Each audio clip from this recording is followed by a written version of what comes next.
بسم اللہ الحمدللہ والصلاۃ والسلام علی رسول اللہ وعلی آلہ وصحبہ اجمعین، اما بعد فاعوذ باللہ من الشیطان الرجیم، بسم اللہ الرحمن الرحیم، رب اشرح لی صدری ویسر لی امری واحلل عقدۃ من لسانی یفقہوا قولی۔ السلام علیکم ورحمۃ اللہ وبرکاتہ، اور بہت بہت خوش آمدید ہمارا یہ پروگرام جس میں ہم آپ کو پڑھا رہے ہیں قرآن کی تفسیر، خاص طور پہ 30ویں پارے کی، اور آج ہم لوگ کور کریں گے سورہ القاریہ اور سورہ التکاثر۔ اور الحمدللہ یہ دونوں صورتیں جو ہیں مکی صورتیں ہیں، اور ان کی جو تھیمز ہیں وہ آپس میں کچھ انٹر کنیکٹڈ بھی ہیں، کیونکہ دونوں کا تعلق جو ہے وہ قیامت کے دن کے ساتھ ہے، حساب کتاب کے ساتھ ہے، جزا اور سزا کے ساتھ ہے۔ تو انشاءاللہ ہم سب سے پہلے سٹارٹ کرتے ہیں سورہ القاریہ سے۔ اللہ سبحانہ تعالیٰ ارشاد فرماتے ہیں، بسم اللہ الرحمن الرحیم، القاریہ ما القاریہ وما ادراک ما القاریہ یوم یکون الناس کالفراش المبثوث وتکون الجبال کالعہن المنفوش فاما من ثقلت موازینہ فہو فی عیشۃ راضیہ وَأَمَّا مَنْ خَفَّتْ مَوَازِينُهُ فَأُمُّهُ هَاوِيَةٌ وَمَا أَدْرَاكَ مَا هِيَ نَارٌ حَامِيَةٌ۔ سب سے پہلے جو یہاں پہ ذکر کیا گیا القاریہ کا، یہ بڑا ایک یونیک سٹائل ہے جس میں اللہ تعالیٰ مخاطب کریں القاریہ ما القاریہ وما أدراك ما القاریہ۔ القاریہ کیا ہے؟ یعنی القاریہ سے مراد، یعنی اس کو ہم کہتے ہیں کوئی چیز جو کھڑکھڑانے والی، جو کہ ریٹل کرنے والی، شیک کرنے والی، یعنی یہ ساری چیزوں کا مفہوم جو اس میں پایا جاتا ہے کہ جو کہ کسی چیز کے ساتھ جب ٹکرانے سے کچھ چیزیں جب آواز آتی ہے تو اس کو القاریہ کہا گیا۔ اچھا، یہاں پہ مراد اس سے یہ کہ جب قیامت کا دن آئے گا القاریہ، تو ایسا دن ہوگا جو کہ ہر چیز کو ہلائے گا اور اس کے چیزوں کے کھڑکنے کی آواز آئے گی۔ مطلب جب وہ، یعنی پچھلی سورہ میں دیکھا تھا اذا زلزلت الارض زلزالہا، جب زلزلہ ہوگا تو ظاہر سی بات ہے کبھی آپ نے ایکسپیرینس کیا ہو زلزلے کو، ہم لوگوں کے یہاں پہ تو کئی دفعہ آ چکے ہیں، تو زلزلہ جب بھی آتا ہے تو آپ نوٹ کریں کہ زلزلے کے اندر ایک کھڑکھڑانے کی آواز آتی ہے۔ یعنی تھوڑا سا غور کریں کہ جب زلزلہ آتا ہے تو زلزلے کے ساتھ چیزیں بہت ایک ہیوی اور ڈیپ گڑ گڑ گڑ گڑ کی ساؤنڈ آ رہی ہوتی ہے کہ چیزیں جو ہے نا آپس میں ٹکرا رہی ہیں، مطلب چیزیں بھی شیک کر رہی ہیں، چیزیں ہل رہی ہیں، بلڈنگ ہل رہی ہے، مطلب اللہ معاف کرے وہ صرف ساؤنڈ ہی بڑی خوفناک ہوتی ہے۔ یعنی زلزلہ تو دور کی بات ہے، وہ ساؤنڈ ہی بڑی خوفناک ہوتی ہے، اور وہ جب آتی ہے تو بڑے ان ایکسپیکٹڈ آتی ہے۔ یعنی انسان آرام سے بیٹھا ہوا ہے، ایک دم سے اللہ معاف کرے ایک زلزلہ آیا، چیزوں نے ایک دم سے کھڑکھڑانا شروع کیا اور ہمیں لگتا ہے کہ ہماری جان نکل جائے گی۔ جس طرح اللہ سبحانہ تعالیٰ فرماتے ہیں القاریہ، قرآن مجید کے اندر اللہ سبحانہ تعالیٰ نے اور بھی الفاظ استعمال کیے قیامت کے دن کے لیے، جس طرح القیامہ، الصاخہ، التامہ، الواقعہ، الحاقہ، الغاشیہ، یہ سارے کے سارے نام جو ہیں اللہ تعالیٰ نے استعمال کیا، اور یہاں پہ اب القاریہ بھی استعمال کیا گیا۔ یہ سارے جو معنی ہیں یہ سارے ایک ہی چیز کو ڈسکرائب کر رہے ہیں، لیکن ہر چیز کا مفہوم ڈفرینٹ ہے، اس لیے اس کی ایک ایٹریبیوٹ کو بیان کر رہے ہیں۔ جس طرح الغاشیہ ہے، غاشیہ وہ ہے جو آپ کو کمپلیٹلی لپیٹ کے رکھ دے گی اپنے اندر۔ القاریہ جو ہے اس کے ساؤنڈ کی بات کی جا رہی ہے کہ جب وہ آئے گی تو اس کے کھڑکھڑانے کی آواز آئے گی۔ الواقعہ یہ واقع ہو کر رہے گا، اذا وقعت الواقعہ، اللہ تعالیٰ نے اس کو الواقعہ بھی کہا۔ القیامہ یہ قیامت کا دن ہوگا، یہ بھی بتا دیا۔ الصاخہ، ٹھیک ہے، تو یہ سارے کے سارے نام جو ہیں یہ ہمیں اس کے بارے میں پتہ چلتے ہیں۔ تو اللہ سبحانہ تعالیٰ نے یہاں پہ جو ذکر کیا ہے وہ القاریہ کا کیا ہے کہ جو چیز آپس میں دو، یعنی بہت سارے آئٹم جب آپس میں ٹکراتے ہیں اور ان کے ٹکرانے کی وجہ سے، اور اس کی ایک مراد یہ بھی ہے کہ لوگوں کے دل بھی جو ہے نا لرز جائیں گے، اور لوگ بھی اس کے اوپر گواہی دیں گے کہ یہ دن جو تھا قیامت کا دن جب ان کے اوپر آیا۔ اچھا، یہاں پہ سوال پیدا ہوتا ہے کہ القاریہ اکیلا سے کہنا کیوں؟ کیونکہ یہ القاریہ آیت ہے، القاریہ بس فل سٹاپ، مل قاریہ فل سٹاپ، وما ادراک ما القاریہ۔ تو القاریہ اکیلا کہنے کی کیوں، کیا اس کی پیچھے کیا حکمت ہے؟ آپ دیکھیں کہ قرآن مجید میں اللہ سبحانہ تعالیٰ نے اور مقامات پہ بھی اس قسم کی اسلوب استعمال ہوئے ہیں کہ دیکھیں کبھی ہم اپنی لینگویج میں بھی نا کبھی کبھار ہم نے ایک ورڈ کہتے ہیں لیکن اس ورڈ کے اندر ایک جملہ چھپا ہوتا ہے۔ ہم کہتے ہیں ایک ورڈ ہے لیکن اس ورڈ میں ایک جملہ چھپا ہوتا ہے۔ مثلا اگر خدا نخواستہ کہیں پہ کوئی سانپ آ جائے، ہم گھر میں بیٹھے ہوئے اور سانپ آ جائے، تو جملہ کیا بنتا ہے؟ جملہ یہ بنتا ہے کہ بھاگو بھاگو سانپ آ گیا، بھاگو بھاگو سانپ آ گیا، لیکن یہ جملہ کوئی نہیں بولتا، یہ جملہ کوئی نہیں بولتا۔ لوگ کیا کہتے ہیں؟ صرف ون ورڈ بولتے ہیں، سانپ سانپ سانپ سانپ۔ اب صرف بولا کہ آپ نے سانپ سانپ سانپ سانپ، ٹھیک ہے، اب بار بار کیوں بول رہے ہیں آپ؟ ایک تو ریپیٹیشن میں بتا رہے ہیں، دوسرا یہ کہ سانپ کہنے سے، سانپ کہنے میں ایک جملہ چھپا ہوا ہے کہ سانپ آ گیا ہے، اٹھو بھاگو یہاں سے، اپنی جان بچاؤ۔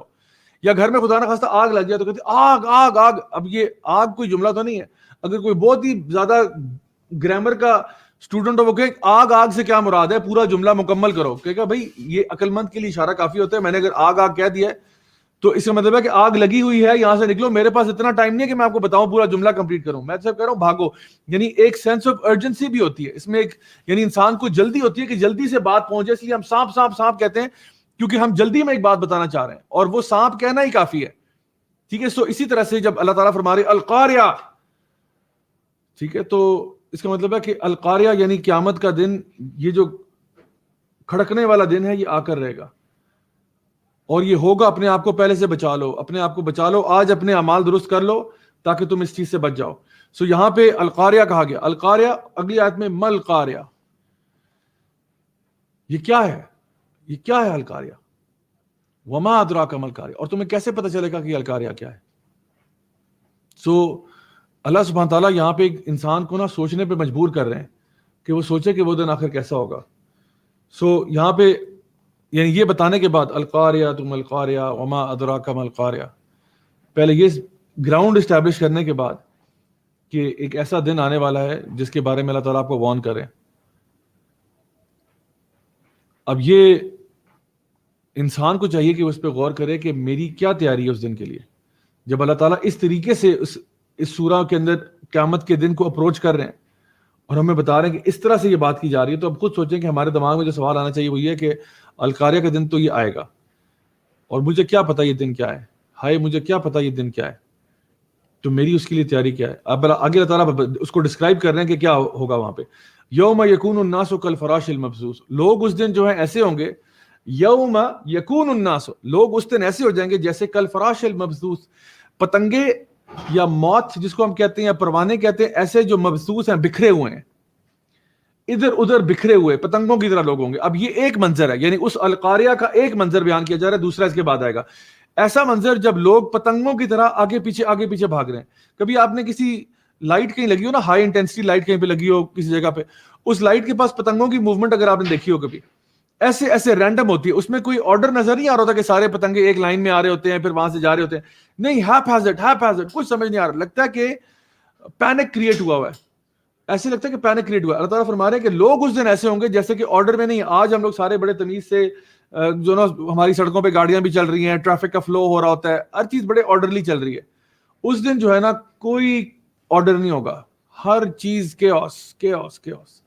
جب چیزیں آپس میں کھڑکھڑا رہی ہیں, بلڈنگز ٹوٹ رہی ہیں, کوئی بندہ سڑک پہ گاڑی چلا رہا ہے, کسی نے سڑک سے نیچے گاڑی اتار دی ہے, کسی نے کہاں چلا دی, کسی نے کہا, کوئی کسی کی پرواہ نہیں کر رہا. سوچیں کہ people are moving in random order, ہر کوئی ادھر بھاگ رہا ہے, کوئی ادھر بھاگ رہا ہے, کوئی سمجھ نہیں آ رہی کیا ہو رہا ہے. ایک پکچر بتائی جا رہی ہے کہ اس دن انسانوں کا معاملہ کیا ہوگا, کہ اتنی ہیپ ہیزڈنس ہوگی اس دن, اور لوگ جو ہیں وہ ایک دوسرے سے بھاگ رہے ہوں گے. یوم یفر المرء من اخیہ وامہ وابیہ وصاحبتہ وبنیہ, یہ ہم نے پڑھا تھا پچھلی صورتوں میں کہ اس دن لوگ تو اپنے سگوں سے بھاگ رہے ہوں گے. وتکون الجبال کالعہن المنفوش, اور پہاڑ اس دن ایسے ہوں گے جیسے روئی کے گال ہوتے ہیں. عہن جو ہے نا یہ ایک وول کو کہتے ہیں, روئی کا خاص ٹیکسچرز کی بات ہو رہی ہے. اور منفوش ہوتی ہے جب اس کو مار کے نا پتلے پتلے اس کے دھاگے بنا دی جاتے ہیں, یعنی بالکل فائن فائبرز میں اس کو بدلا جاتا ہے, یعنی کہ بالکل لائٹ ویٹ ہو جاتی ہے. تو پہاڑ کیسے ہو جائیں گے, جیسے روئی کو جو ہے نا پیس کے نا بالکل فائبرز کر دیا, اس کے سارے فائبرز بنا دیے. یہ پہاڑوں کا معاملہ ہوگا. اور یہ کب ہوگا, جب پہاڑ بھی آپس میں کھڑکھڑائیں گے, آپس میں ٹکرائیں گے تو چکنا چور ہو جائیں گے سارے پہاڑ. اور سبحان اللہ, یہ آپ دیکھیں کہ پہاڑ اگر چکنا چور ہو گئے اور اپنی جگہ سے ہل جائیں گے, وَتَكُونُ الْجِبَالُ كَالْعِهْنِ الْمَنْفُوشِ, روئی کی طرح ہو جائیں گے, تو پہاڑ جو ہے نا, جس طرح پچھلی صورت میں ہم نے پڑھا تھا وَسُيِّرَتِ الْجِبَالُ فَكَانَتْ سَرَابًا, پہاڑ ایسے جیسے سیر پہ نکلے ہوئے ہیں, اپنی جگہ سے ہل چکے ہیں. آپ کے ارد گرد جو اگر کہیں پہاڑی علاقے کے آس پاس آپ رہتے ہیں تو آپ سوچیں کہ وہاں سے پہاڑ غائب ہو جائیں گے, وہاں سے پرواز کر چکے ہیں. اور پہاڑوں کا معاملہ دیکھیں اور لوگوں کا معاملہ دیکھیں تو لوگ بھی ادھر ادھر بغیر کسی مقصد سے گھوم رہے ہیں, اور پہاڑ جو ہیں وہ بھی تباہ ہو کے ریزہ ہو چکے ہیں, اور وہ بھی ادھر ادھر موو کر رہے ہیں. تو یہ چیزیں نا انسان کو ڈس اورینٹ کرنے کے لیے بہت کافی ہوتی ہیں, کہ جن چیزوں کے اوپر وہ بھروسہ کرتا ہے وہ چیزیں اپنے نارمل عادت کے برعکس کچھ کرنا شروع کرتے ہیں. پہاڑ جو کہ ایک جگہ پہ اسٹیبل تھے وہ وہاں سے کچھ الٹ کر رہے ہیں. لوگ بھی جو عام طور پہ آرڈرلی تھے کچھ اور کر رہے ہیں. یہ انسان کو نا بہت ڈس اورینٹنگ قسم کی فیلنگ کریٹ کرتا ہے اس کے دماغ میں.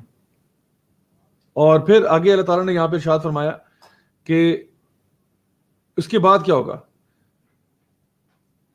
وَتَكُونُ الْجِبَالُ كَالْعِهْنِ الْمَنْفُوشِ فَأَمَّا مَنْ ثَقُلَتْ مَوَازِينُهُ. پھر جس شخص کا وزن جو ہے نا اس دن جو ہے نا اس کے اعمال کا وزن زیادہ ہوگا. ثقلت موازینو, جس کا میزان جو ہے وہ ثقیل ہوگا, بھاری ہوگا, یعنی اس میں نیک اعمال زیادہ ہوں گے. اس کے ساتھ کیا ہوگا, فہو فی عیشۃ راضیہ, وہ پھر عیاشی میں ہوگا, وہ عیش کرے گا, پھر عیشۃ راضیہ, اور راضی بھی ہو جائے گا, پسندیدہ قسم کی عیاشی کرے گا. جس کا میزان اس دن بھاری ہوگا, یعنی یہ قیامت کا منظر بیان کرنے کے بعد بتایا کہ جس کا میزان اس دن بھاری ہوگا, نیک اعمال خوب سارے لے کے گیا ہوگا, نیک کاموں میں اس نے دوڑ لگائی ہوگی نیکیاں اکٹھی کرنے میں, فہو فی عیشۃ راضیہ. وَأَمَّا مَنْ خَفَّتْ مَوَازِينُهُ, اور جس کا میزان جو ہے وہ خفیف ہوگا, ہلکا ہوگا, لائٹ ہوگا, فَأُمُّهُ ہاویہ, اس کی ماں جو ہے نا وہ ہاویہ ہوگی. وَمَا أَدْرَاكَ مَا هِيَ, اور تجھے کیا پتا وہ کیا چیز ہے, نار حامیہ, بھڑکتی ہوئی آگ ہے. تو یہاں پہ دیکھیے سبحان اللہ, اللہ سبحانہ تعالیٰ نے ذکر کیا کہ جن کا بیلنس کی بات ہو رہی ہے, ایک کا میزان بھاری ہے, ایک کا ہلکا ہے. یہ نہیں کہا کہ جس کو عذاب مل رہا ہے, جو جہنم کی آگ میں جا رہا ہے, اس کو یہ نہیں کہا کہ اس کے میزان میں تھا ہی کچھ نہیں. نہیں, اس نے بھی کام کیے تھے, لیکن وَأَمَّا مَنْ خَفَّتْ مَوَازِينُهُ, نیکیاں اس نے بھی کی تھی لیکن تھوڑی کی تھی. یہ نہ سمجھے کہ جو بندہ جہنم میں جا رہا ہے اس نے نیکیاں نہیں کی ہوتی, نیکیاں اس نے بھی کی ہوتی ہیں لیکن ہلکی نیکیاں کی ہیں. تو my dear brothers and sisters, ہمیں کیا کرنا چاہیے, نیکی کے اندر دوڑ لگاؤ, نیکی کے لیے دوڑ لگاؤ. میں آپ کو ایڈوائز ہی کروں گا, اگر آپ اسٹوڈنٹس ہیں, ینگسٹرز ہیں, تو دیکھیے جب بھی آپ کو نیکی کی اپرچونٹی ملے نا, فوراً اس کے پیچھے بھاگیں. فار ایگزامپل آپ کے گھر میں آپ بہن بھائی ہیں, 4 بہن بھائی ہیں, ٹھیک ہے, فار ایگزامپل اگر آپ 4 بہن بھائی ہیں, آپ کے ابو نے کہا کہ مجھے پانی کون پلائے گا, آپ دوڑ کے پہلے جائیں, کیونکہ آپ نے اپنے میزان کو بھرنا ہے. ہمیں یہ کہا جا رہا ہے کہ جو بھی جس کا میزان بھاری ہوگا, فَأَمَّا مَنْ ثَقُلَتْ مَوَازِينُهُ, جس کا میزان ثقیل ہوگا, بھاری ہوگا, فَهُوَ فِي عِيشَةٍ رَاضِيَةٍ, وہ عیاشی کی زندگی گزارے گا, جنت میں بہت عیاشی کرے گا, وہ خوش ہو جائے گا, بالکل خوش, سیٹسفائیڈ ہو جائے گا. اور وَأَمَّا مَنْ خَفَّتْ مَوَازِينُهُ, اور اگر اس کا میزان بھاری نہ ہوا, اگر اس کا میزان ہلکا ہوا, تھوڑے اعمال لے کے گیا ہے, تو پھر کیا ہوگا, فَأُمُّهُ ہاویہ, اس کی ماں جو ہے نا وہ ہاویہ ہوگی. ماں ہاویہ سے کیا مراد ہے, اس کا ٹھکانہ ہاویہ ہوگا. وَمَا أَدْرَاكَ مَا هِيَ, اور تجھے کیا پتا کہ وہ کیا ہے, نار حامیہ, بھڑکتی ہوئی آگ ہے. دیکھیے ایک انسان جب مصیبت میں ہوتا ہے, مشکل میں ہوتا ہے, پریشانی میں ہوتا ہے, بچے کی مثال ہے, ایک چھوٹا بچہ ہے نا, جب مشکل میں ہوتا ہے, پریشانی میں ہوتا ہے. آپ اپنے بارے میں سوچیں, جب آپ چھوٹے تھے, بچپنے میں 2 3 4 سال کے, 5 سال کے, 6 سال کے, جب آپ کو کوئی لوگ تنگ کرتے تھے یا آپ کو کوئی چوٹ لگتی تھی, تو آپ اپنی امی کے پاس بھاگتے تھے نا, کہ امی مجھے یہ ہو گیا, امی مجھے وہ ہو گیا. تو امی کیا کرتی تھی, امی آپ کو گلے لگاتی, کیا ہو گیا میرا بچہ, ادھر آ, ادھر ادھر. ماں گلے لگاتی ہے, ہو سکتا ہے ڈانٹ بھی دے پہلے کہ کیا کیا تو نے, ادھر آ میرے پاس. ماں گلے لگاتی ہے, پیار کرتی ہے, ماں کی گود میں بچے کو کمفرٹ ملتا ہے, ٹھیک ہے, ماں اس کو اپنی باہوں میں لپیٹ لیتی ہے. یہ بندہ جو پتنگوں کی طرح بھاگ رہا تھا, اور اس کو جب اس کا میزان وے کیا گیا ہے اور پتہ چلا کہ وَأَمَّا مَنْ خَفَّتْ مَوَازِينُهُ, کہ اتنے اعمال لے کے وہ نہیں آیا, تو کہا گیا فَأُمُّهُ ہاویہ, اس کی ماں جو ہے نا وہ ہاویہ ہوگی. یعنی ہاویہ کیا ہے, نار حامیہ, ایک بھڑکتی ہوئی آگ جو کہ دنیا کی آگ سے بھی 70 گنا زیادہ تیز ہے. وہ آگ اس کو اپنی باہوں میں لپیٹ لے گی, اور اس کی اس دن کوئی ماں نہیں ہوگی. اس دن اس کو ماں کی محبت نہیں ملے گی, اس دن اس کو کہیں سے پیار نہیں ملے گا, اس کو اس دن کہیں سے شفقت نہیں ملے گی. اس دن آگ اس کی ماں ہوگی, آگ اس کو اپنے اندر لپیٹ لے گی اور اس کا پرماننٹ ٹھکانہ بن جائے گی. اللہ اکبر کبیرہ. اللہ تعالیٰ یہاں پہ کتنی یہ بڑی بات ہے کہ وہ انسان جو سبحان اللہ اللہ تعالیٰ کا نافرمان تھا, جو شخص اللہ تعالیٰ کے دین کے خلاف حرکتیں کرتا تھا, جس نے نیکیاں اکٹھی نہ کی, وہ اس دن جہنم کی آگ میں اس طرح پھینکا جا رہا ہے. اور یہاں پہ یہ اس کا ٹھکانہ ہے, جہاں پہ اس دن اس کو ماں کی محبت اور شفقت اور رحمت اور وہ کچھ نہیں ملے گا, صرف یہ کہ وہ اس بھڑکتی ہوئی آگ میں پھینک دی جائے گا. سو اگر آپ چاہتے ہیں کہ اس قسم کے انجام سے بچیں, تو پھر آج ہم نے یہ فیصلہ کرنا ہے کہ ہم نے نیکیوں میں اضافہ کرنا ہے, نیکی کے کاموں میں تیزی کرنی ہے, نیکی کے کاموں میں بڑھ چڑھ کے حصہ لینا ہے, اور کوشش کرنا ہے کہ ہماری نیکیاں جو ہے نا ہمارے برائیوں سے کئی زیادہ ہوں. اور رمضان کا یہ مہینہ جس میں سے ہم گزر رہے ہیں، یہ آپ کے پاس ایک گولڈن اپرچونٹی ہے نیکیاں کرنے کی، بہت بڑی اپرچونٹی ہے، تو اس لیے اس کو ضائع نہیں کرنا، اس کو بہترین طریقے سے استعمال کرنا ہے۔ آج کی دوسرا سورہ جو ہے یہ بھی مکی سورہ ہے، سورہ التکاثر۔ اللہ سبحانہ تعالیٰ اس میں ارشاد فرماتے ہیں، بسم اللہ الرحمن الرحیم، الہاکم التکاثر حتی زرتم المقابر کلا سوف تعلمون ثم کلا سوف تعلمون کلا لو تعلمون علم الیقین لترون الجحیم ثم لترونها عین الیقین ثم لتسألن یومئذ عن النعیم۔ اللہ سبحانہ تعالیٰ نے اس سورہ میں ارشاد فرمایا الہاکم التکاثر، یہ جو تم آپس میں جو تمہاری پیسہ اکٹھی کرنے کی، مال اکٹھے کرنے کی جو تمہاری کمپٹیشن ہے نا، اس نے تمہیں ڈسٹریکٹ کیا ہوا ہے، اس نے تمہیں ڈیلوٹ کیا ہوا ہے۔ التکاثر یعنی کثیر سے نکلا، یعنی کوئی چیز کثرت میں ہوتی ہے نا، تو ہر بندہ کثیر تعداد میں اکٹھا کرنا چاہ رہا ہے، مال ہو، خیر ہو، کچھ بھی چیز ہو، بس اس کہ میرے پاس زیادہ آ جائے، میرے پاس زیادہ آ جائے، میرے پاس مال زیادہ آ جائے، میرے پاس پیسہ زیادہ آ جائے، میرے پاس پوزیشن زیادہ آ جائے، پاور زیادہ آ جائے۔ ہر بندہ جو ہے نا الہاکم التکاثر، اس کمپٹیشن کے اندر پھنسا ہوا ہے، اور یہاں پہ یعنی اس کے اندر اتنا ملوث ہو چکا ہے کہ اس کی یہی زندگی بن چکی ہے۔ پوری زندگی کا مقصد کیا ہے؟ دوسروں سے بہتر میں نے اپنا لائف سٹائل کرنا ہے، میرا لائف سٹائل ذرا اپ گریڈ کرنا ہے، دوسروں سے بہتر ہونا چاہیے۔ اللہ سبحانہ تعالیٰ فرماتے ہیں سورہ المنافقون کے اندر کہ یا ایھا الذین آمنوا لا تلہکم اموالکم ولا اولادکم عن ذکر اللہ ومن یفعل ذلک فاولئک هم الخاسرون، کہ اے ایمان والو یہ نہ ہو کہ تمہارا مال اور تمہارے بچے جو ہیں وہ تمہارے لیے تمہیں اللہ تعالیٰ کے ذکر سے دور کر دیں، اور جس کے ساتھ ہوگا یہ وَمَن يَفْعَلْ ذَلِكَ فَأُولَٰئِكَ هُمُ الْخَاسِرُونَ، اور جس کے ساتھ یہ ہوگا تو وہی تو خسارے والے ہیں، خسارے میں رہنے والے لوگ ہیں۔ تو کبھی ایسا ہوتا ہے کہ ہمارے مال، ہماری اولاد جو ہے ہمیں ہمارے مقصد سے دور کر دیتی ہے۔ اب یہ التکاثر کیا ہے؟ یعنی کسی چیز کی کثرت ہونا، وہ کیا ہے؟ یعنی ایک یہ کہ انسان جو ہے وہ زیادہ چیزوں کی طلب میں، چاہے وہ پیسہ ہو، دولت ہو، بڑی گاڑی بنگلہ ہو، یہ ایک تو وہ چیزیں ہیں، یعنی مال و متاع کی کثرت انسان چاہتا ہے۔ دوسری چیز کیا ہے؟ دوسروں کے ساتھ کمپٹیشن کرنا، یعنی چار معنی ہیں اس کے التکاثر کے جو کہ علماء بیان کرتے ہیں۔ ایک یہ ہے کہ مال و متاع اکٹھا کرنا، پیسہ، گاڑی، دولت، بنگلہ، کار، یہ چیزیں۔ دوسرا اس کے اندر کمپٹیشن کی بات ہے کہ دوسروں سے کمپیٹ کرنا۔ ایک ہوتا ہے میرے پاس گاڑی بھی ہے، بنگلہ بھی ہے، ہر چیز ہے، لیکن میرے نیبر کے پاس میرے سے زیادہ ہے، اب میں اس کے ساتھ کمپیٹ کر رہا ہوں کہ اس کے پاس زیادہ کیوں ہے۔ عجیب معاملہ ہے۔ اور آپ کو پتا ہے کہ آج کے جو سوشل سائنٹسٹ وغیرہ اس بات پہ کہتے ہیں کہ اصل میں لوگوں کی ڈپریشن کی مین وجہ یہ نہیں ہے کہ ان کے پاس چیزیں نہیں ہوتی، چیزیں ہوتی ہیں، چیزیں ساری ہوتی ہیں، لیکن اس سے کم کیوں ہیں، اس سے کم کیوں ہیں چیزیں میرے پاس ہیں۔ یہ مسئلہ ہے لوگوں کے ساتھ ڈپریشن کا کہ کمپٹیشن میں لوگ پڑ جاتے ہیں۔ ایک بندہ جس کے پاس لیٹ سپوز کہ 10 کروڑ روپیہ، ایک بندہ ہے اس کے پاس 10 کروڑ روپیہ نقد کیش پڑا ہوا ہے، ٹھیک ہے، کیش میں اس کے پاس پڑا ہوا ہے، امیر آدمی، 10 کروڑ روپیہ اس کے پاس،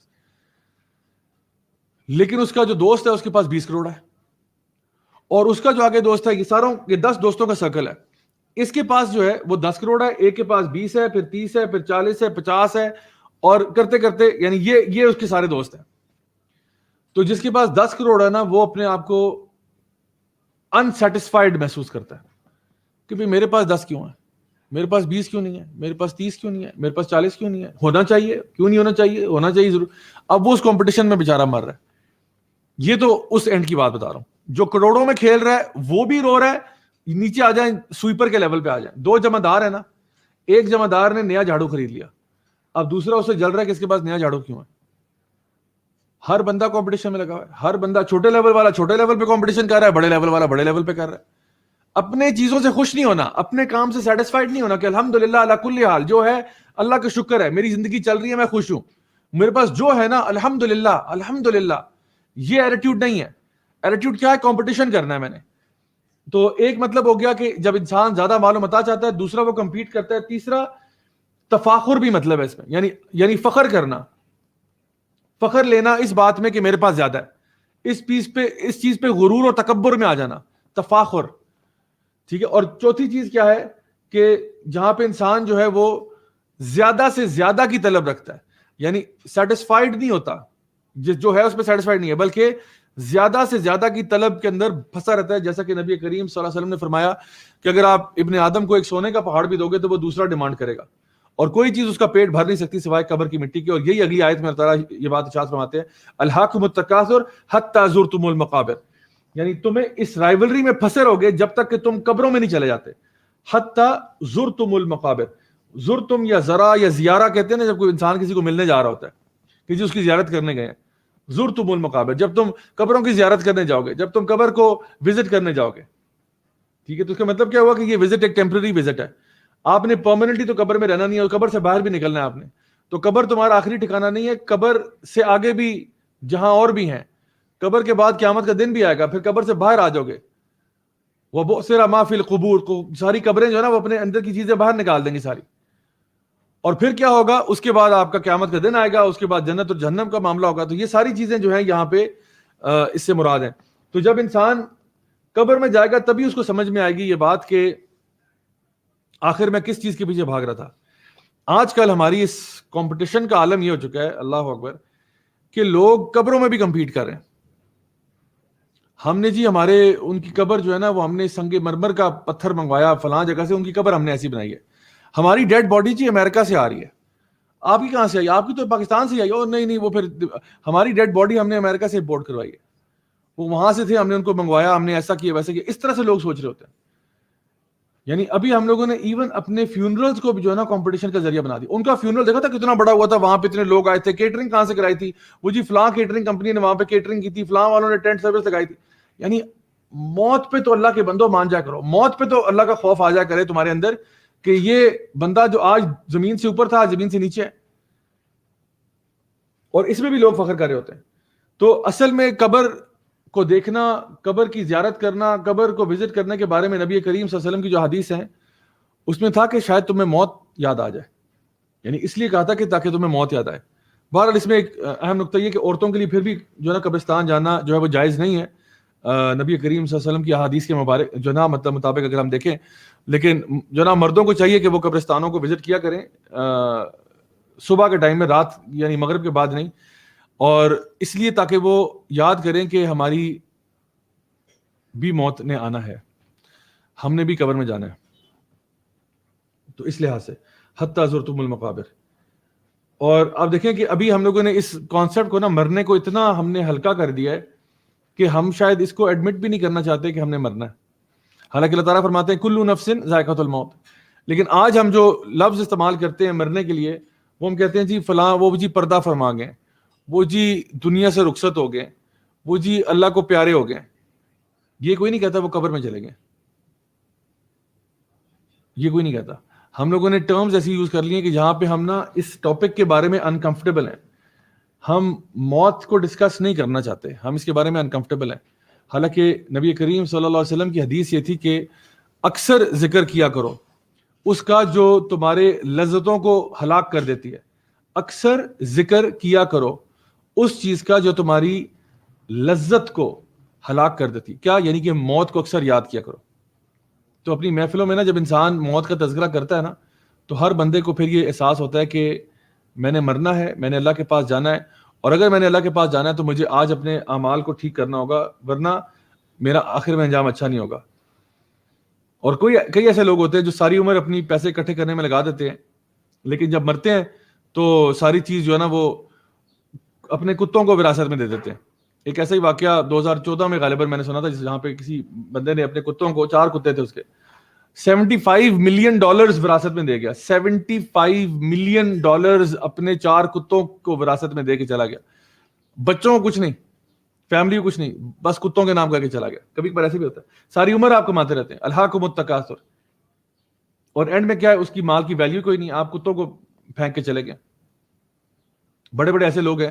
ریسنٹلی میں ایک ٹی وی پہ ایک پروگرام دیکھ رہا تھا, ڈاکومنٹری تھا, جس میں انہوں نے بتایا کہ وہ ایسے لوگ جو کہ اپنے وہ جو کلیکٹرز ہوتے ہیں نا, بڑے بڑے چیزیں لوگ کلیکٹ کر رہے ہوتے ہیں, نایاب چیزیں کلیکٹ کرتے ہیں, وہ جو کلیکشن آئٹمس تھے وہ ملینز میں ورتھ تھے, اور وہ لوگوں نے گھروں میں ڈھیر لگے ہوئے ہیں ان چیزوں کے, اور عمر ان کی اتنی ہو چکی ہے کوئی آگے پلان ہی نہیں, سارا کچھ مال ادھر ہی رہ جائے گا, شاید کسی میوزیم کو ڈونیٹ ہو جائے گا یا کوئی ایسی بات ہے. یعنی اتنی کلیکٹر آئٹم رکھے ہوئے ہیں جو پرائس لیس چیزیں ہیں, بہت قیمتی, نایاب, لیکن اکٹھی بھی قیمتی. اب کیا ہوگا, ساری عمر لگا دی آپ نے یہ چیزیں اکٹھی کرنے میں, لیکن قبر میں تو کچھ بھی ساتھ نہیں جا رہا آپ کے.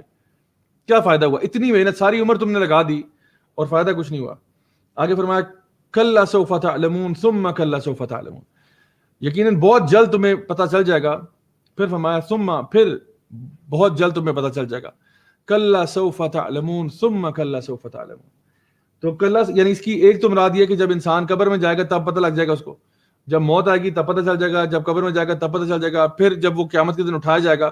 یعنی پہلا جو کلا سوف تعلمون ہے وہ یہ کہ جب تم قبر میں جاؤ گے, ٹھیک ہے, حتی زرتم المقابر کلا سوف تعلمون. اب جب تم قبر میں جاؤ گے نا تب تجھے سمجھ آ جائے گی کہ تیرے ساتھ ہوا کیا ہے. جب تو قبر میں جائے گا تب تجھے سمجھ آئے گی. پھر دوسری سمجھ تجھے تب آئے گی جب تو اٹھایا جائے گا قبر سے, جب قیامت کے دن اللہ کے سامنے پیش ہوگا نا تب تجھے سمجھ میں آئے گی کہ میرے ساتھ ہوا کیا ہے. تو اللہ تعالیٰ یہاں پہ دو مختلف چیزوں کا ذکر کر رہے ہیں کہ انسان کو پتہ چل جائے گا. کلا لو تعلمون علم الیقین, کہ اگر کاش تو نے علم الیقین سے تجھے پتہ ہوتا. علم الیقین کیا ہوتا ہے؟ یعنی تین چیزوں کا ذکر ہے, دو کا ذکر تو اس سورہ میں مل جائے گا. علم الیقین, عین الیقین اور حق الیقین. علم الیقین ہوتا ہے جب آپ کو کسی چیز کے بارے میں علم ہو اور اس علم کی وجہ سے آپ کو یقین ہو گیا ہو. مثال کے طور پہ اگر مجھے کوئی یہ کہتا ہے کہ جی باہر نا سڑک پہ ایک ایکسیڈنٹ ہو گیا, ٹھیک ہے, مجھے کوئی یہ کہتا ہے, ابھی میں اسٹوڈیو میں ہوں, مجھے کوئی کہتا ہے کہ جی باہر ایکسیڈنٹ ہو گیا, چلیں وہ اگر ایک ٹرسٹ ورتھی بندہ ہے میں اس کی بات مان لیتا ہوں, ٹھیک ہے ایکسیڈنٹ ہو گیا ہوگا, ٹھیک ہے, یہ علم الیقین ہے. پھر میں اپنی کھڑکی سے باہر دیکھتا ہوں تو مجھے نظر آتا ہے کہ باہر ایکسیڈنٹ ہوا ہوا ہے, یہ عین الیقین ہے, آنکھوں سے دیکھ لیا کہ ہاں باہر ایکسیڈنٹ ہوا ہوا ہے. لیکن حق الیقین ابھی بھی نہیں ہے. ہو سکتا ہے یہ کوئی پرینک ہو رہا ہو سکتا ہے کہ ایکسیڈنٹ نہیں ہوا ہوا, ہو سکتا ہے یہ کسی نے کوئی ہولوگرافک الوژن بھی ہو سکتی ہے نا, کسی نے کوئی ہولوگرام کریٹ کر دیا ہو, یا کوئی اور آپٹیکل الوژن ہو سکتی ہے. جیسے کبھی کبھار ایسا ہوتا ہے کہ آپ کو آنکھوں سے تو سڑک کے اوپر پانی نظر آ رہا ہوتا ہے, عین الیقین تو ہوا ہوا ہے لیکن حق الیقین نہیں ہے. حق الیقین کب ہوگا؟ جب آپ جا کے اس کو ٹچ کریں گے تو آپ کو نظر آیا دور سے کہ سڑک پہ پانی ہے, لیکن اصل میں وہ پانی نہیں تھا, وہ مراج تھا. لگا ایسا کہ جس طرح عین الیقین ہوا ہے کہ پانی پڑا ہوا ہے سڑک پہ, لیکن وہ پانی تھا ہی نہیں. تو ایک ہوتا ہے علم الیقین, کسی نے آپ کو بتا دیا تو آپ نے بات مان لی. اس سے اوپر کا لیول کیا؟ عین الیقین, آنکھوں سے دیکھا تو یقین ہو گیا. اور پھر سب سے بڑا کیا؟ حق الیقین, جہاں پہ آپ نے اس چیز کو ایکسپیرینس بھی کر لیا تو آپ کو آئیڈیا ہو گیا کہ واقعی یہ بات سچ ہے. تو اللہ تعالیٰ فرماتے ہیں کہ کلا لو تعلمون علم الیقین, کہ کاش کہ اگر تجھے علم الیقین ہو گیا ہوتا کہ تجھے جو ہم نے کتاب میں بار بار وارننگز دی تھیں, بار بار بتایا تھا قیامت کا دن آ رہا ہے, قیامت کا دن آ رہا ہے, اپنے آپ کو بچا لے, نیک اعمال کر لے, فضول میں ٹائم ضائع مت کر, دنیا جو ہے نا ومل حیات الدنیا الا متاع الغرور, یہ دھوکے کا سامان ہے, ٹھیک ہے, بل تؤثرون الحیات الدنیا والآخرۃ خیر وابقیٰ. تجھے بار بار یہ باتیں بتائی تھی, پورا قرآن بھرا ہوا تھا اسی کے اوپر, تجھے بتایا تھا, تیرے پاس علم کی کوئی کمی نہیں تھی, تجھے سب کچھ سمجھا دیا تھا, پھر بھی تو نہیں مانا. کلا لو تعلمون علم الیقین, کاش کہ تجھے علم الیقین ہو گیا ہوتا اور تو بات مان لیتا. تو اصل میں چیز یہ ہے کہ جو عین الیقین ہے نا, آنکھوں سے دیکھ کے, یہ تو جانور کو بھی ہو جاتا ہے, لیکن علم الیقین جو ہے نا وہ انسان کو ہی سوٹ کرتا ہے. جانوروں کے پاس کتابیں نہیں ہوتی کہ وہ کہیں سے پڑھ کے علم الیقین حاصل کریں. جانوروں کو دیکھ کے نظر آتا ہے, ایک جانور ہے وہ دیکھ رہا ہے کہ کوئی چیز آگے سے آ رہی ہے خطرے والی, تو وہ اسے بچے گا, عین الیقین تو ہو ہی جاتا ہے. لیکن علم الیقین جو ہے نا, اللہ تعالیٰ نے کیونکہ انسان کو اشرف المخلوقات بتایا, تو اگر ہم اشرف المخلوقات ہیں اور ہمیں اتنا اللہ تعالیٰ نے عقل دی ہے, اتنی سمجھ دی ہے, اتنی فیکلٹیز دی ہیں, تو جب آپ کو ایک بات بتائی جا رہی ہے تو آپ کو ماننا چاہیے تھا.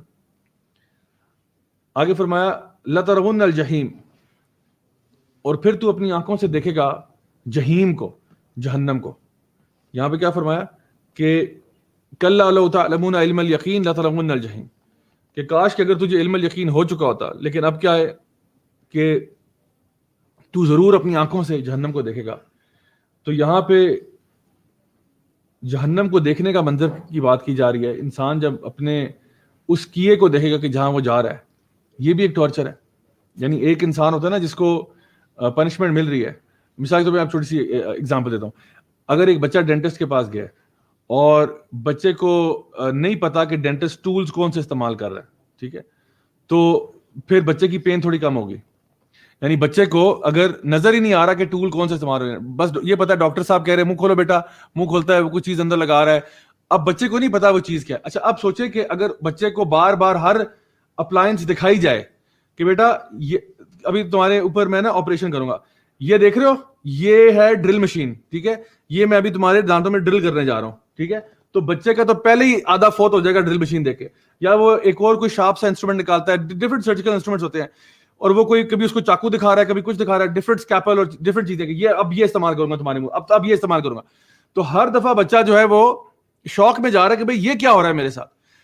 تو یہ ایک سائیکولوجیکل ٹارچر ہے نا. مطلب ایک تو ٹارچر وہ تھا جو اس کے اوپر پروسیجر ہو رہا تھا, اس سے پہلے ٹارچر کیا ہے کہ اس کو ہر چیز دکھا دکھا کے ٹارچر کیا جا رہا ہے. اسی لیے آپ کو پتہ ہے ہمارے دین میں نا قربانی کے جانور ذبح کرنے سے پہلے بھی اس کو چاقو نہیں دکھانا چاہیے, یہ منع ہے. یعنی آپ صلی اللہ علیہ وسلم نے منع فرمایا کہ یہ آپ جانور کو چھری مت دکھائیں, کہ آپ اس کو بس آرام سے لٹا کے ذبح کریں, ختم بات. یہ نہیں کہ پہلے اس کو آپ نے آدھا ماریں گے, پہلے چھری دکھا کے.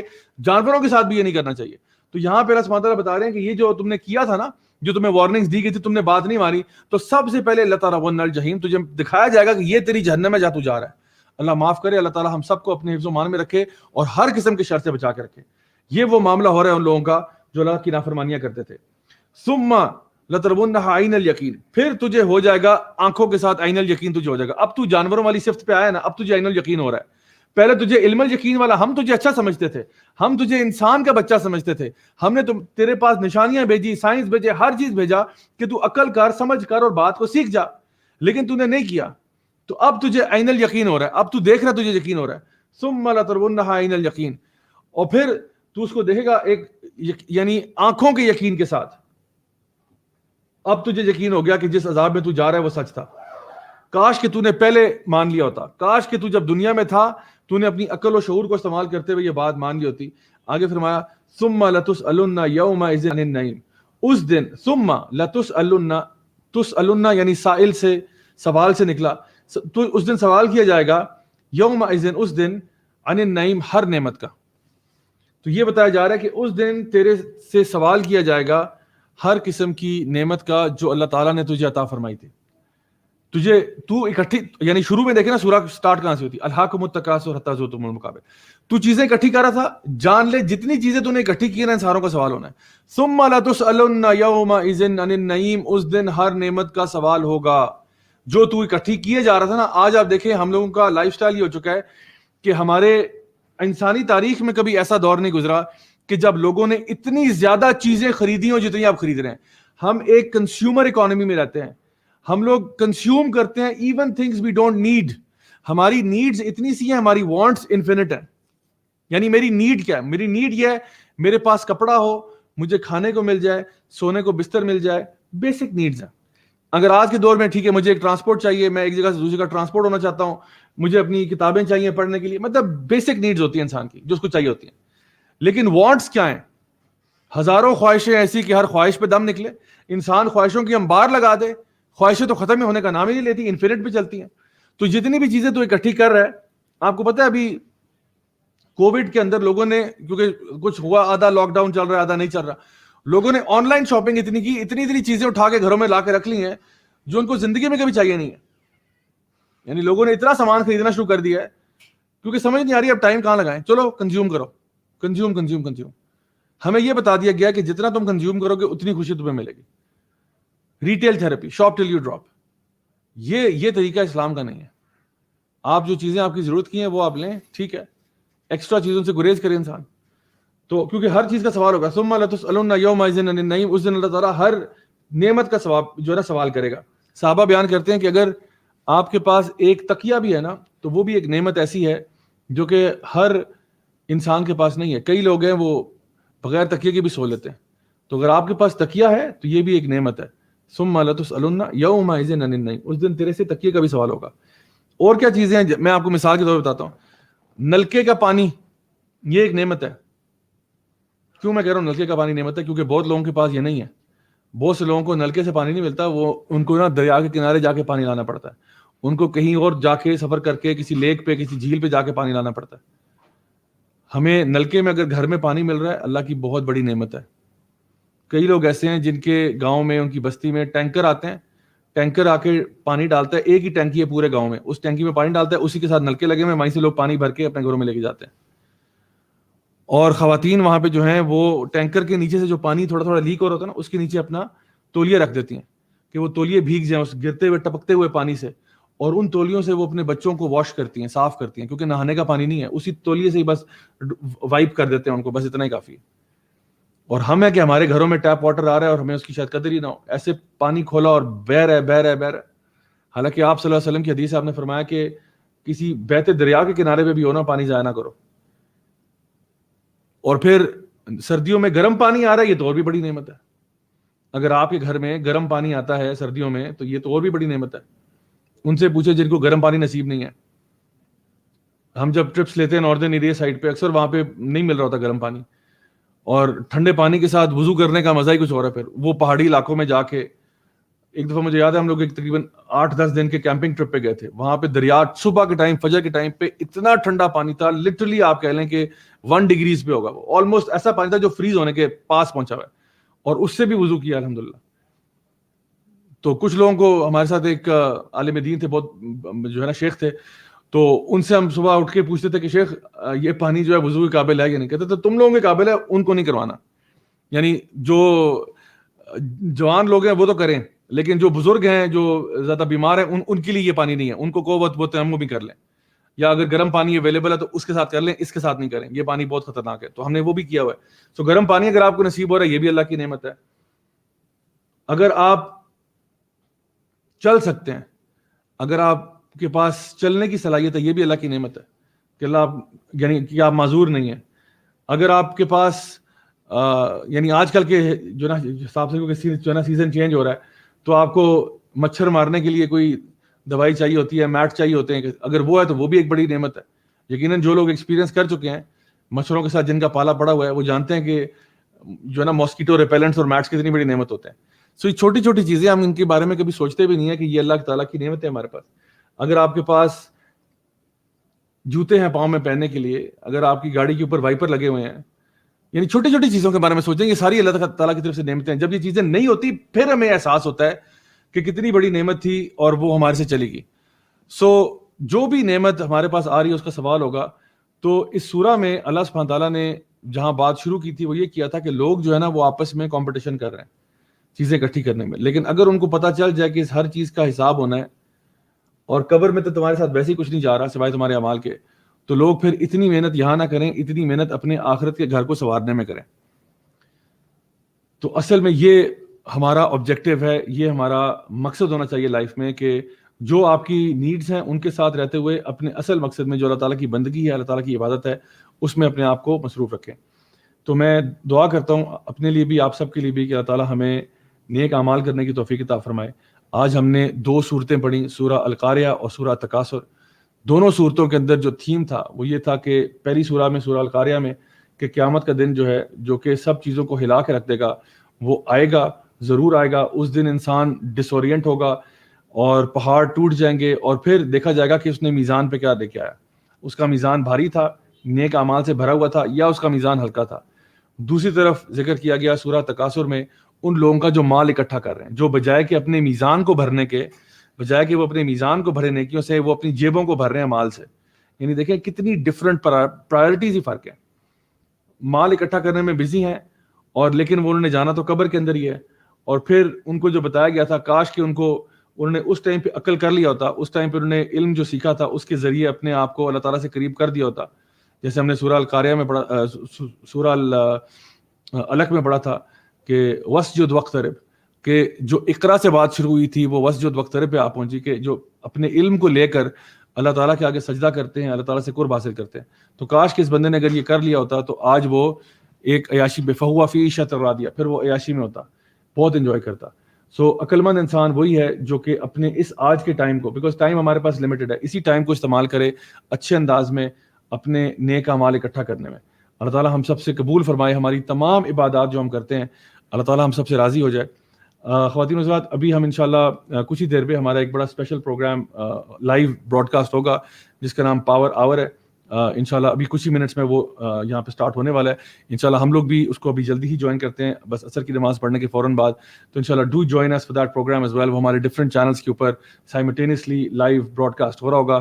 سو do participate in that. It's a fund raiser event. ہم لوگ کوشش کر رہے ہیں کہ یوتھ کلب کے لیے ہم لوگ انشاءاللہ فنڈ ریزنگ کریں. تو اس کار خیر میں آپ بھی اپنا بھرپور حصہ ڈالیں, کیونکہ ہم لوگ جو کام کر رہے ہیں الحمدللہ ہم لوگوں نے اپنی لائفز کو ڈیڈیکیٹ کیا ہوا ہے دین کی دعوت کے لیے اور آپ لوگوں تک یہ کانٹینٹ پہنچانے کے لیے. جتنے بھی ہماری ٹاکس ہوتی ہیں، لیکچرز ہوتے ہیں، پروگرامز ہوتے ہیں، سب فری ہوتے ہیں. آپ کو پتہ ہی ہے یوٹیوب، اب ایون یوٹیوب پہ بھی ہم لوگوں نے مانیٹائز نہیں کیا ہوا، ہم اپنی ویڈیو سے پیسے نہیں ارن کرتے. تو ہم یہ چاہتے ہیں کہ جو لوگ بھی ہمارے ساتھ اس کار خیر میں آنا چاہتے ہیں ضرور شرکت کریں انشاءاللہ، تاکہ وہ بھی اس بھرپور اجر کو لے سکیں. ہمیں تو اللہ تعالیٰ انشاءاللہ ہم اللہ تعالیٰ سے دعا کرتے ہیں اللہ تعالیٰ ہمیں بھی خوب اجر دے جو ہم محنت کر رہے ہیں، اور آپ لوگوں کو بھی جو آپ لوگ سنتے ہیں، شیئر کرتے ہیں، سپورٹ کرتے ہیں، چاہے شیئرنگ کر کے یا فائنینشلی. انشاءاللہ اللہ تعالیٰ آپ سب سے راضی ہو جائے اور ہم سے بھی راضی ہو جائے، اور ہم سب کو اپنے نیک بندوں میں شامل کرے، اور ہم سب کو انشاءاللہ وہی جو اللہ تعالیٰ نے فرمایا تھا نا فَهُوَ فِي عِيشَةٍ رَاضِيَةٍ، اللہ تعالیٰ ہم سب کو وہی عیش عطا فرمائے، وہی رضا عطا فرمائے کہ ہم سب جو ہیں وہ راضی ہو جائیں اور ہم سب جنت میں داخل ہو جائیں. تو انشاءاللہ آپ سے کچھ ہی دیر کے بعد ملاقات ہوتی ہے. اپنا بہت بہت خیال رکھیے گا. سبحانک اللہم و بحمدک، اشہد ان لا الہ الا انت، استغفرک و اتوب الیک. بارک اللہ فیکم. السلام علیکم ورحمۃ اللہ وبرکاتہ.